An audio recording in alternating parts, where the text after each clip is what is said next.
Hello friend, स्वागत है आपका हमारे चैनल पॉलिटेक्निक क्लासेस में। आज हम डिस्कस करेंगे कि सिंक्रोमैस गियरबॉक्स क्या होता है, किस तरीके से ये वर्क करता है और इसकी पूरी डिटेल फंक्शनिंग के बारे में हम लोग पढ़ेंगे। और सेशन स्टार्ट करने से पहले एक चीज़ आपको बता दें, जिन लोगों ने चैनल को सब्सक्राइब नहीं किया है सब्सक्राइब कर लें और बेल आइकन को प्रेस कर लें, जिससे नोटिफिकेशन आपको टाइम टू टाइम वीडियोज़ का मिलता रहे। तो चलिए स्टार्ट करते हैं सेशन। सबसे पहले हम बात करेंगे सिंक्रोमैस गियरबॉक्स। तो यहाँ पर आप देख सकते हैं हमने पूरा फिगर आपको बना रखा है सिंक्रोमैस का। ये इसमें आप देख सकते हैं पूरा ये फिगर हमने क्लियर ही बना रखा। तो सबसे पहली बात है कि ये हमारा है क्लच शाफ्ट, इसके ऊपर अटैच है क्लच शाफ्ट के ऊपर क्लच गियर। जो क्लच शाफ्ट होता है, ये क्लच शाफ्ट हमारा कनेक्टेड होता है इंजन के क्रैंक शाफ्ट से। इसके बाद यहाँ पर ये है हमारा ले शाफ्ट। ले शाफ्ट ये शाफ्ट होती है जिसपे हमारे फिक्स्ड गियर लगे होते हैं। और इसके बाद होता है हमारे जो ले शाफ्ट पे गियर लगे होते हैं, ये गियर हमारे मैश होते हैं मेन शाफ्ट के गियर के साथ। ठीक है, तो यहाँ पर क्या होता है कि यहाँ पर ये जो तीसरी शाफ्ट ये होती है हमारी मेन शाफ्ट। मेन शाफ्ट के ऊपर लगे होते हैं कई सारे गियर्स, जो कि आप देख सकते हैं 1 2 3 4 5। और ये गियर होता है हमारा रिवर्स गियर। रिवर्स गियर को हम लोग कैसे यूज़ करते हैं, इसमें हम एक आइडलर गियर का प्रयोग करते हैं। आइडलर गियर का प्रयोग करके हम लोग रिवर्स गियर अप्लाई कराते हैं और गाड़ी में गाड़ी हमारी बैक हमारी रिवर्स करती है। तो यहाँ पर हमारे ये तीनों शाफ्ट होते हैं। यहाँ पर आप देख सकते हैं ये लगा है हमारा सिंक्रोनाइज़र। सिंक्रोनाइज़र लगा है सिंक्रोनाइज़र। जैसे हम बात कर रहे थे कांस्टेंट मैश गियर बॉक्स में डॉग क्लच लगा होता है, यहाँ पर लगा होता है हमारा सिंक्रोनाइज़र। सिंक्रोनाइज़र का पूरा डिटेल हमने ये बना रखा है। सिंक्रोनाइज़र को समझने के लिए इसको समझिए यहाँ पे कि यहाँ पर देख सकते हैं ये हमारा गियर है। गियर के ऊपर आप ये देख सकते हैं यहाँ पर ये छोटा सा इस शेप में जो बना है, ये शेप बना है, ये हमारा स्प्रॉकेट कहलाता है, स्प्रॉकेट। और इसके आगे ये होता है हमारा लॉकिंग चीज़, लॉकिंग पार्ट होता है जो कि हमारा क्या करता है, गियर को लॉक करता है। तो सिंक्रोनाइज़र का एक्चुअली फंक्शन ये होता है कि गियर की स्पीड को मैच करना और मैच करने के बाद उसे उसी स्पीड पे घुमाना, जिससे हमारी लॉकिंग हो जाए। ये होता है हमारा सिंक्रोनाइजर। सिंक्रोमैश गियर बॉक्स भी हमारा इसी प्रिंसिपल वर्क करता है। सिंक्रोमैश का मतलब होता है कि पहले जो स्पीड पे कोई डिवाइस हमारी जिस स्पीड पे घूम रही है उस स्पीड को कैच करना दूसरी डिवाइस के द्वारा और फिर उस पे ही लॉकिंग अप्लाई कर देना, जिससे हमारी जो स्पीड है दूसरी डिवाइस की वो पहले स्पीड पे आ जाए और सेम स्पीड पे मूव करे। तो ये काम होता है हमारा सिंक्रोमैश का। इसी इसी प्रिंसिपल के बेसिस पे हमारा गियर बॉक्स वर्क करता है। इसे हम लोग कहते हैं सिंक्रोमैश गियर बॉक्स। तो इसको देखिए हम, तो हम बात करेंगे कैसे वर्किंग करता है।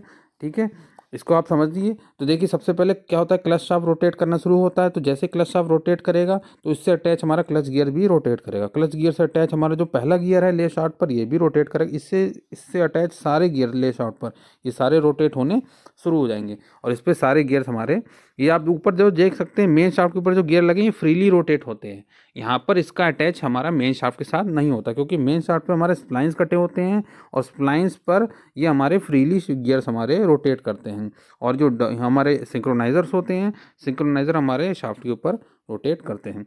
तो जैसे हम बात किया फर्स्ट गियर अप्लाई करने की बात हो रही, तो जैसे इंजन से पावर मिलेगी, इंजन की पावर को ट्रांसमिट किया जाएगा हमारा क्लच गियर के थ्रू और इसमें शाफ्ट में पावर ट्रांसमिशन होगा। और यहाँ पर क्या होगा, गियर हमारे मैश में तो गियर भी हमारे रोटेट करेंगे।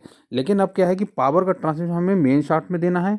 तो मेन शाफ्ट पे कैसे करेंगे कि जो सिंक्रोनाइजर लगा ये हमारा, इसको लेफ्ट साइड पे मूव करा देंगे। जैसे ही लेफ्ट साइड पे मूव करेगा तो होगा क्या कि जो गियर 1 की स्पीड थी, पहले क्या करेगा सिंक्रोनाइजर गियर 1 की स्पीड को अटेन करेगा और अटेन करने के बाद इसके ऊपर लगा होता है स्लीव।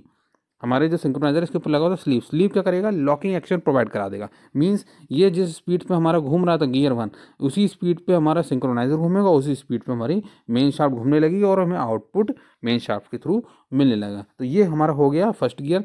सेम इसी केस में क्या करेंगे, सिंक्रोनाइजर को अपनी राइट साइड घुमा देंगे। राइट साइड मूव कराने से क्या होगा कि सेकंड गियर हमारा भी क्या होगा, अटैच हो जाएगा और सेकंड गियर के थ्रू पावर ट्रांसमिशन होने लगी। इसी तरह से थर्ड गियर, फोर्थ गियर और फिफ्थ गियर, तीनों गियरों के लिए हम लोग क्या होगा कि सेम प्रोसीजर फॉलो होगा। डॉग क्लच क्या कहते हैं, हमारे सिंक्रोनाइजर को मूव कराएंगे लेफ्ट साइड या राइट साइड और अटैच करा के उसी गियर के अकॉर्डिंग, गियर रेशियो के अकॉर्डिंग हमारी स्पीड हमें आउटपुट शाफ्ट में मिलती रहेगी। या लास्ट में जो गियर लगा है रिवर्स गियर, जब हम सिंक्रोनाइजर को राइट साइड मूव करा के अटैच कराएंगे इस गियर के साथ, तो यहाँ पर जो व्हीकल है हमारा रिवर्स गियर में मूव करेगा। तो ये होता है हमारा सिंक्रोमैश गियर बॉक्स। इसको मैंने पूरी वर्किंग बता रखी है कि सिंक्रोमैश गियर बॉक्स में सिंक्रोनाइज़र का प्रयोग किया जाता है।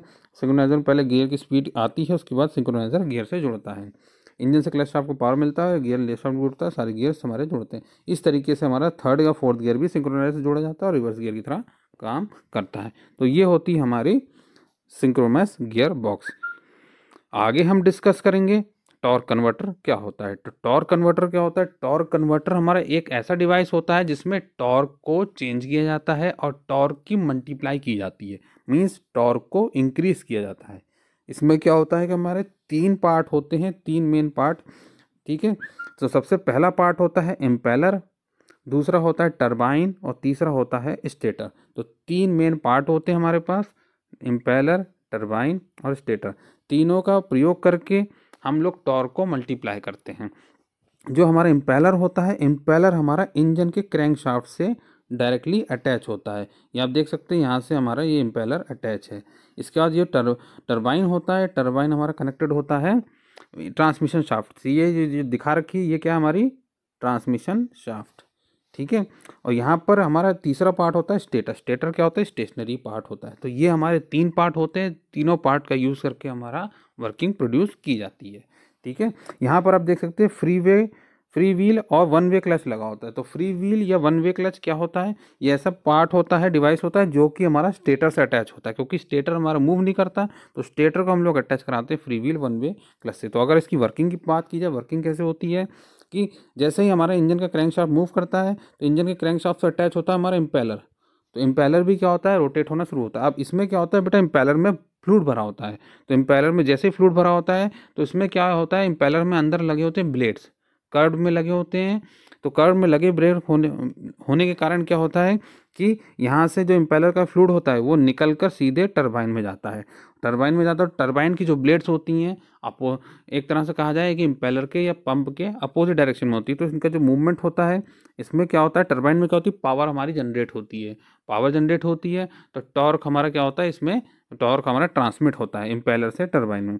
और टरबाइन में ट्रांसमिट होने के बाद यहाँ से जो टरबाइन से जो हमारा आउटपुट निकलता है फ्लूइड का, उसकी जो डायरेक्शन होती है और जो इनलेट की डायरेक्शन होती है वो सेम हो जाती है। तो जब सेम हो जाएगी तो इनपुट और आउटपुट क्या हो जाएंगे? अलग अलग हो जाएंगे। इसीलिए क्या करते हैं हम लोग? बीच में स्टेटर को लगाते हैं। स्टेटर क्या करता है कि जो डायरेक्शन अलग होती है, जो हमारी टरबाइन से फ्लूइड निकलता है उसकी डायरेक्शन अलग होती है, उस डायरेक्शन सेम डायरेक्शन में लाने की कोशिश करता है। और जैसे ही सेम डायरेक्शन में आते हैं उसके बाद क्या करता है? स्टेटर से फ्लूइड हमारा निकल कर इम्पेलर में आता है और इम्पेलर से फिर दोबारा जाता है। तो स्टेटर को लगाने के यही मतलब है कि जो हमारी डायरेक्शन बदलती है वो डायरेक्शन हमारी सेम हो जाए। नहीं तो अगर डायरेक्शन रिवर्स होगी तो क्या होगा? इससे टॉर्क लॉस होगा या पावर लॉस होगा, ठीक है। तो इसीलिए स्टेटर को लगा के टॉर्क को हम लोग मल्टीप्लाई करते हैं। तो इससे क्या होगा? पहले इम्पेलर से हमारा टरबाइन में जाएगा, टरबाइन से हमारा स्टेटर में आएगा और स्टेटर में आने के बाद दोबारा इम्पेलर में स्ट्राइक करेगा। इससे क्या होगा? टॉर्क हमारा मल्टीप्लाई हो जाएगा। तो इस तरीके से क्या होता है कि इस टॉर्क कन्वर्टर का यूज़ करके टॉर्क को मल्टीप्लाई किया जाता है या हमारा टॉर्क को उसी रेशियो में बढ़ाया जाता है, ठीक है। तो टॉर्क कन्वर्टर का जो यूज़ करते हैं हम लोग ज़्यादातर ट्रांसमिशन सिस्टम में या कहीं ऑटोमेटिक ट्रांसमिशन सिस्टम में इसका प्रयोग किया जाता है, जहाँ पर क्या होता है कि जो हमारी जो गियर की जो जैसे गियर बॉक्स होता है तो उसमें स्पीड को हम लोग वेरी कराते हैं। तो सेम चीज़ यहाँ पर भी होता है, टॉर्क को हम लोग क्या करते हैं?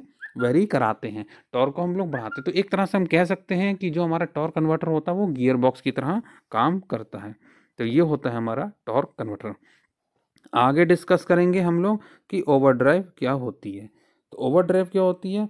ओवरड्राइव एक ऐसी डिवाइस होती है जिसका प्रयोग करके हम लोग स्पीड को बढ़ाया जाता है। अब देखिए ओवरड्राइव क्या होता है कि जैसे हम बात करते हैं रेसिंग कार्स होती हैं, रेसिंग कार्स में क्या होता है कि हमें स्पीड ज़्यादा चाहिए होती है। तो जब इंजन की स्पीड से ज़्यादा हमें आउटपुट की स्पीड चाहिए होती है या इंजन शाफ्ट से ज़्यादा आउटपुट शाफ्ट में स्पीड ज़्यादा चाहिए होती है, तो वहाँ पर हम लोग क्या करते हैं? ओवरड्राइव का यूज़ करते हैं। तो ओवरड्राइव आप देख सकते हैं कहाँ लगा होता है? गियर बॉक्स के आउटपुट शाफ्ट पर और प्रोपेलर शाफ्ट के इनपुट शाफ्ट पर हमारा क्या होता है? इन दोनों के बीच में हमारा ओवरड्राइव कनेक्टेड होता है, ठीक है। तो ओवरड्राइव क्या करता है? ओवरड्राइव नाम से बताता है कि स्पीड को हमारा इंक्रीज कर रहा है, ठीक है। अब इस मेन कंपोनेंट की बात की जाए तो इसमें लगा होता है इनपुट शाफ्ट, इसके ऊपर लगा होता है सन गियर, प्लैनेट गियर्स और ये हमारा रिंग गियर इसके ऊपर, ठीक है। तो यहाँ पर हमारे 3 पार्ट होते हैं, हमारा सन गियर, प्लैनेट गियर और कैरियर। ये तीनों पार्ट क्या होते हैं? तीनों पार्ट मिलकर एपीसाइक्लिक गियर ट्रेन का कॉम्बिनेशन बनाते हैं, जो कि आप देख सकते हैं यहाँ पे हमने बना रखा है। यहाँ पर आप देख सकते हैं कि जो पहला पॉइंट है, सेंटर पॉइंट है, यहाँ पर हमारा ये लगा है सन गियर। सन गियर से तीनों हमारे गियर अटैच हैं। ये तीनों हमारे क्या है, प्लैनेट गियर, और प्लैनेट गियर के ऊपर ये लगा है हमारा रिंग गियर। और ये जो तीनों प्लैनेट गियर हमारे प्लैनेट कैरियर के थ्रू अटैच हैं। तो ये होता है हमारा एपीसाइक्लिक गियर। आपने टॉम में पढ़ चुके हैं, यहाँ पे हम बता दें, ठीक है। तो यहाँ पर देखिए ये सन गियर लगा है, सन गियर पे ये हमारा प्लैनेट गियर और प्लैनेट का कैरियर ये कह सकते हैं। ये कैरियर जो हमारा लगा होता है ये हमारा कनेक्टेड होता है। यहाँ पर आगे बात करी जाए तो यहाँ पर जो हमारा इनपुट शाफ्ट के ऊपर ये जो इनपुट शाफ्ट होती है ये हमारी एक्सटर्नली स्प्लाइन होती है, या कहें एक्सटर्नल थ्रेड इसमें लगे होते हैं। और एक्सटर्नल थ्रेड होने के कारण यहाँ पर ऊपर देख सकते हैं ये जो लगा है ये है हमारा free wheel clutch. Free wheel clutch क्या करता है कि फ्री व्हील क्लच के अंदर इंटरनल स्प्लाइन होती हैं। तो ये दोनों क्या होते हैं, एक दूसरे के साथ मैश में होते हैं। मैश में कैसे होते हैं कि ये जो हमारा फ्री व्हील क्लच होता है ये राइट डायरेक्शन में या लेफ़्ट डायरेक्शन में मूवमेंट कर सकता है, मीन्स हॉरिजेंटल डायरेक्शन में इसका मोशन होता है, ठीक है। तो क्योंकि इस तरीके से मैश होता है, ये इनपुट शाफ्ट होती है, इस पर एक्सटर्नल गियर्स कटे होते हैं, और जो हमारी ये फ्री व्हील क्लच होती है इस पर इंटरनल क्लच हमारे कटे होते हैं, ठीक है। इसके आगे यहाँ पर ये देखिए ये हमारा आउटपुट शाफ्ट है। तो जब भी हमें स्पीड्स को बढ़ाते हैं तो हम लोग क्या करते हैं, ओवरड्राइव का प्रयोग करते हैं। कैसे होता है इसमें ओवरड्राइव का प्रयोग कैसे करते हैं, किस तरह से ये वर्किंग होगी, तो आइए हम लोग जान लेते हैं। तो जैसे ही हमारी क्या होता है कि हमें क्या करना है, आउटपुट शाफ्ट की स्पीड को बढ़ाना है। तो आउटपुट शाफ्ट की स्पीड कैसे बढ़ती थी एपीसाइक्लिक गियर ट्रेन में, हम लोग क्या करेंगे कि सन गियर को फिक्स कर देंगे। तो जैसे ही सन गियर फिक्स होगा तो क्या होगा कि प्लैनेट गियर और रिंग गियर, तो रिंग गियर की क्या होगी, स्पीड हमारी बढ़ जाएगी। तो रिंग गियर की स्पीड कैसे बढ़ेगी, रिंग गियर की स्पीड जो बढ़ती है, रिंग गियर की जो स्पीड बढ़ेगी वो कैसे बढ़ेगी, रिंग गियर की जो स्पीड बढ़ेगी हमारी, वो हमारी यहाँ से स्पीड यहाँ से हमारी बढ़ जाएगी, ठीक है। तो ये हमारा होता है ओवरड्राइव। ओवरड्राइव को हमने पूरा आपको ये डिटेल में बता दिया है किस तरीके से हमारा ये वर्क करता है। ओवरड्राइव के लिए एपीसाइक्लिक गियर ट्रेन का प्रयोग किया जाता है। इनपुट शाफ्ट पर स्प्लाइन बने होते हैं। प्लैनेट गियर स्प्लाइन पर सरक सकता है। सन गियर इनपुट शाफ्ट की मुक्त रूप से घूमता है और शाफ्ट आपस में संबंध होते हैं। जब सन गियर को केसिंग पर रोक दिया जाता है तो ओवरड्राइव हमारा इंगेज हो जाता है। मीन जैसे ही सन गियर को स्टॉप करते हैं तो हमारा प्लैनेट गियर और क्या होता है, हमारा रिंग गियर आपस में मूव कराते हैं और रिंग गियर की स्पीड बढ़ जाती है। तो रिंग गियर की स्पीड बढ़ने के कारण यहाँ पर लिखा है ओवरड्राइव हमारा इंगेज हो जाता है, ठीक है। और अब प्लैनेट गियर क्या होता है, रिंग गियर को हमारा घुमाने लगता है और आउटपुट शाफ्ट की जो चाल होती है ये हमारी क्या होती है, हमारी ये बढ़ जाती है, ठीक है। तो ये इस तरीके से हमारा क्या होता है, ओवरड्राइव हमारा वर्क करता है, ठीक है। तो ये होता है हमारा पूरा ओवरड्राइव, ठीक है। आगे हम डिस्कस करेंगे क्या क्या इसके और पार्ट्स होते हैं, ठीक है। नेक्स्ट वीडियो में हम लोग सारा चीज़ को कवर करेंगे। तो थैंक यू गाइस।